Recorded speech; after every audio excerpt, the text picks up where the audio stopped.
Hello everyone, welcome back to our channel B R learner. हमने class 12th की business studies का chapter number 5, जो कि मेरी बुक में चैप्टर नंबर 7 है, लेकिन एनसीईआरटीज़ में ये चैप्टर नंबर 5 है, ऑर्गेनाइजिंग स्टार्ट किया था, जिसमें हमने काफ़ी सारे टॉपिक कंप्लीट कर लिए थे, जिसमें था meaning of organizing, characteristics of organizing, objective of organization, importance of organizing and steps in organizing process. उसके बाद प्रिंसिपल ऑफ ऑर्गेनाइजेशन, जिसमें कि 14 प्रिंसिपल्स को हमने कंप्लीट किया था। आज उसी में हम टॉपिक आगे स्टार्ट कर रहे हैं, जो कि होगा एक requisites of an efficient business organization. एक एफिशिएंट बिजनेस ऑर्गेनाइजेशन के लिए क्या क्या चीज़ें ज़रूरी होती हैं, उसको आज हम देखेंगे। तो वीडियो स्टार्ट करते हैं। An efficient organization is essential for the success of a business enterprise. किसी भी बिजनेस एंटरप्राइज की सक्सेस के लिए क्या ज़रूरी है? एक प्रभावशाली ऑर्गेनाइजेशन का सेटअप होना। The defining of duties and fixing responsibilities of all employees in the organization is essential. जब हम ड्यूटीज़ को क्या करते हैं, डिफ़ाइन करते हैं, रिस्पॉन्सिबिलिटी, उनके दायित्व, एम्प्लॉयज़ के जो दायित्व होते हैं, जब उनको हम फिक्स करते हैं, तो ये सब चीज़ें क्या हैं, हमारे ऑर्गेनाइजेशन के लिए बहुत ज़्यादा ज़रूरी है। An effective organizational system ensures proper supervision and control. एक जो प्रभावशाली ऑर्गेनाइजेशन सिस्टम होता है, वो ये सुनिश्चित करता है कि सुपरविजन और कंट्रोल क्या होना चाहिए, बिल्कुल सही तरीके से होना चाहिए। It facilitates expansion and diversification, और क्या होना चाहिए, उसका विस्तार होना चाहिए, और डाइवर्सिफिकेशन यानी कि विविधता होनी चाहिए। An effective organisation has the following prerequisites. अब हम एक इफ़ेक्टिव ऑर्गेनाइजेशन के लिए क्या क्या चीज़ ज़रूरी होती है उनको देख लेते हैं, जिसमें कि फर्स्ट है एबल ऑर्गेनाइजर्स, यानी कि जो ऑर्गेनाइजेशन के ऑर्गेनाइजर्स होते हैं बहुत अच्छे होने चाहिए, एकदम एबल होने चाहिए। Success of an organization depends upon the competence and caliber of those who are at the helm of affairs. किसी भी ऑर्गेनाइजेशन की जो सक्सेस है वो डिपेंड करती है कि वहाँ के जो एम्प्लॉयज़ या एम्प्लॉयर जो हैं, एक तरीके से कॉम्पिटेंस और उनका ऐसा कैलिबर होना चाहिए, क्षमता होनी चाहिए, जो कि हमेशा हेलम ऑफ अफेयर रहे, मतलब कि हमेशा शीट्स पर रहें। The entrepreneur should understand all aspects of the business so that he may properly organize various aspects of the concern.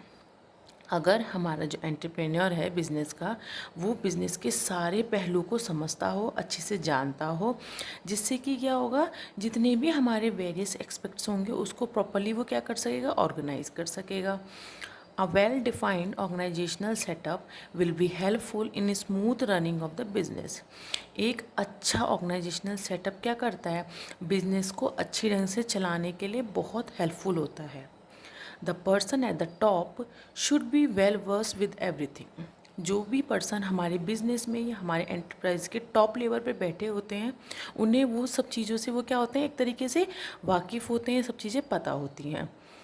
He should be dynamic and should be able to cope with the changing business environment. उसे कैसा होना चाहिए, एक तरीके से लचीला होना चाहिए, और ऐसा होना चाहिए कि जब भी कोई बिजनेस इन्वायरमेंट में चेंजमेंट होता है तो उसको ईजिली क्या कर सके, एबल हो कि वो उसको ईजिली एडजस्ट कर सके। आगे हमारा सेकंड जो प्रीरिक्विजिट्स है वो है साउंड बिजनेस पॉलिसीज़, यानी हमारी जो बिजनेस की पॉलिसीज़ हो एक तरीके से इफ़ेक्टफुल हो, अच्छी हो, एफिशिएंट हो। The management should be clear about the objective to be achieved. कोई भी मैनेजमेंट है वो बिल्कुल क्लियर रहता है कि उसके कौन से ऑब्जेक्टिव हैं जो उनको अचीव करने हैं। Various policies should be aimed to achieve the business goals. बहुत सारी नीतियाँ बनाई जाती हैं जिससे कि जो बिजनेस गोल्स हैं उनको अचीव किया जा सके। There should be no conflict and confusion regarding different policies. हमारी जो जितनी भी बिज़नेस की पॉलिसीज़ है उससे रिलेटेड हमें कोई भी कन्फ्यूज़न नहीं होना चाहिए, हमारे बीच कोई भी मतभेद नहीं होना चाहिए। The policies should be clearly defined and different levels of management should be clear about the policies. Policies, नीतियाँ कैसी होनी चाहिए, बिल्कुल क्लियर होनी चाहिए, अच्छी तरीके से पता होनी चाहिए, और जब मैनेजमेंट के जितने भी लेवल हैं उसके हर लेवल में वो सब क्या होनी चाहिए, उन पॉलिसीज़ के बारे में क्लियरिटी होनी चाहिए एम्प्लॉयज़ के बीच में। थर्ड हमारा प्रीरिक्विजिट्स है proper supervision and control. The success of an organization will depend upon the effective supervision and control. किसी भी संगठन या ऑर्गेनाइजेशन की सक्सेस डिपेंड करती है, उसका आधार क्या है, इफ़ेक्टिव सुपरविज़न और उसका effective control. If the activities of different individuals are not properly controlled then business goals will not be achieved. अगर किसी भी बिज़नेस की जो इंडिविजुअल एम्प्लॉयज़ हैं, अगर हम उनकी एक्टिविटीज़ को क्या करेंगे, प्रॉपरली कंट्रोल नहीं कर पाएंगे, तो वो क्या होगा, बिज़नेस की जो गोल्स हैं वो हम अच्छे से अचीव नहीं कर पाएंगे। The targets of work should be fixed and the performance should be recorded। जो वर्क का हमारा टारगेट क्या है कि हमारे जो फिक्स्ड होने चाहिए और हमारा परफॉर्मेंस क्या होना चाहिए, रिकॉर्डेड होना चाहिए। A corrective action is necessary if the performance is less than the goals. हम अगर हमारा जो परफॉर्मेंस है हमारे गोल से कम हो रहा है, हम अपना परफॉर्मेंस अच्छा नहीं दे पा रहे हैं, तो उसके लिए हम जल्दी से जल्दी, बहुत ज़रूरी जो हमारे एक्शंस होते हैं उनको लेना है। The number of person should be supervised by the supervisor should also be realistics. जो जितने नंबर ऑफ पर्सन हम सुपरवाइज करते हैं सुपरवाइज़र के द्वारा, वो भी कैसे होने चाहिए, रियलिस्टिक होने चाहिए। The supervisor should be able to devote enough time in checking the work of every employee under his control। Supervisor के कंट्रोल में ये होना चाहिए कि अपना वो इनफ टाइम, ज़्यादा से ज़्यादा टाइम अपना किस में डिवोट करे, कि जो एम्प्लॉयज़ हैं उनके वर्क को चेक करने में। नेक्स्ट हमारा प्रीरिक्विजिट्स है कोऑपरेशन एंड कोऑर्डिनेशन।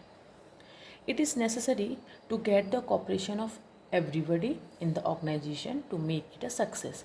ये ज़रूरी है कि हमारे किसी भी ऑर्गेनाइजेशन में, बिजनेस में सभी लोगों का कॉर्पोरेशन होना उसको सक्सेस तक पहुंचाता है। The goals of the business are common and everybody should try to achieve them in their respective fields. जो बिज़नेस के गोल्स हैं वो तो सबके लिए कॉमन है, और हर एक जो क्या अपनी ट्राई करता है कि अपनी फील्ड में उसके जितना हो सके वो अपने गोल्स को अच्छे से अचीव कर सके। There should be some agencies to coordinate the activities of various departments. बहुत सी ऐसी एजेंसियाँ भी होती हैं जो कि अलग अलग डिपार्टमेंट की एक्टिविटीज़ को कोऑर्डिनेट करती हैं। The employee should develop an attitude of cooperation. Employees के बीच में ऐसा व्यवहार होना चाहिए, ऐसा एटीट्यूड होना चाहिए कॉपरेशन का, टीम स्पिरिट का। A central agency should act as a coordinating body. जो सेंट्रल की या केंद्रीय जो एजेंसी होती है वो काम करती है एक तरीके से कोऑर्डिनेटिंग बॉडी के थ्रू। नेक्स्ट हमारा प्रीरिक्विजिट है efficient personnel organization. Management of personnel is an important aspect of organization. किसी भी संगठन के लिए मैनेजमेंट ऑफ पर्सनल यानी कि व्यक्तियों का प्रबंधन बहुत ज़्यादा ज़रूरी है।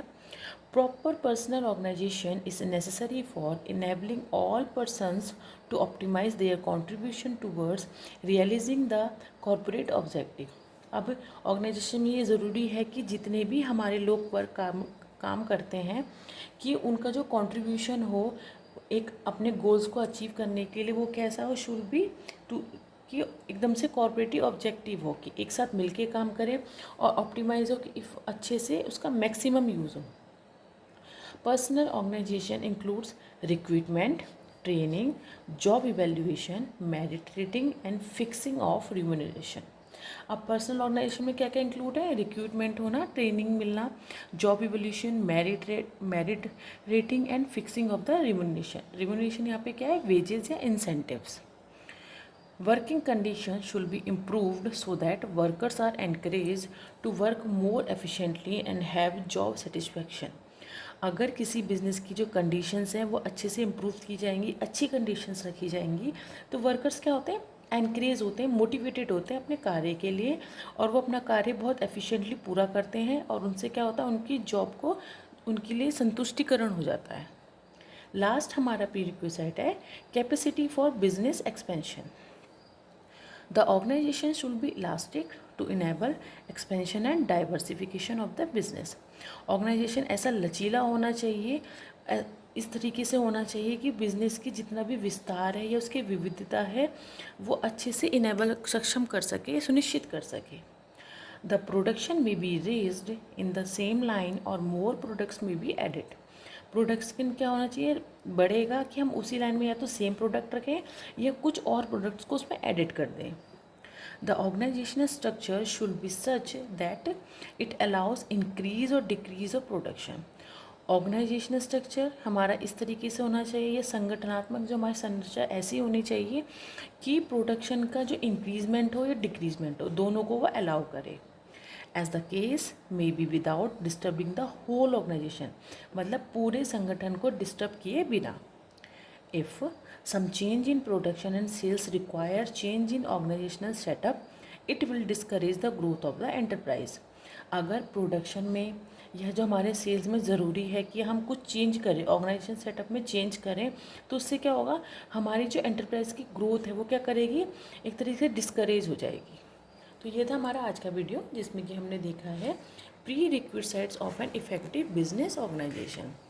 इसका वीडियो मैं जल्दी अपने अपलोड करूँगी। अब वीडियो देखिए, पसंद आया तो लाइक शेयर एंड सब्सक्राइब कीजिएगा for the next upcoming videos के लिए। इसका मैंने इस चैप्टर के कुछ शॉर्ट्स भी हैं जो कि मैंने अपने अवेलेबल कराए हैं, अपने चैनल पे है मेरे, आप उसको देख सकते हैं। वो मैंने इसलिए किए हैं क्योंकि जिससे कि आपको पूरा वीडियो ना देखना पड़े और वो जल्दी से रिवीजन हो जाए। वो सिर्फ रिवीजन के लिए है आप लोगों के लिए। शॉर्ट में होते हैं, 1-1 मिनट का वीडियो होता है जिसको आप इजीली कहीं भी इधर उधर जाते हुए सुन सकते हैं, जो कि आपको रिवाइज में बहुत ज़्यादा हेल्पफुल करेगा। अब इसके कुछ ही टॉपिक रह गए, 1 या 2, जिससे कि चैप्टर भी कंप्लीट हो जाएगा। तो आज के लिए इतना ही बस। Thank you.